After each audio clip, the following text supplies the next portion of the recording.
আমি আৰম্ভ কৰিছোঁ গোলাঘাটৰ পৰা আৰম্ভ হ'ব। মাৰ্ঘেৰিটাতো খালী মাটি থকাৰ কাৰণে বহুত লোক আহিছে, আমাৰ খবৰ আছে। খালি সকলোবোৰ কাম আমি একেলগে ল'ব নোৱাৰোঁ। প্ৰত্যেকটো কামতে ৩-৪ মাহৰ এটা প্ৰক্ৰিয়া থাকে।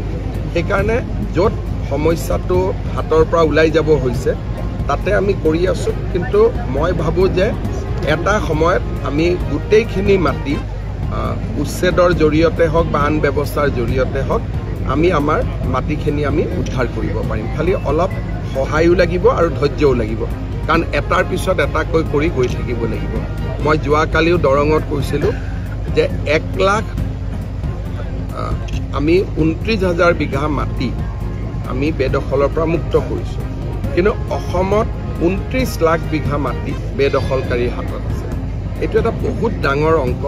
মানুহে ক'ব নোৱাৰোঁতে লাহে লাহে লওঁতে বহুত ডাঙৰ এটা হিচাপ লাহে লাহে আমি কৰি গৈ থাকিম।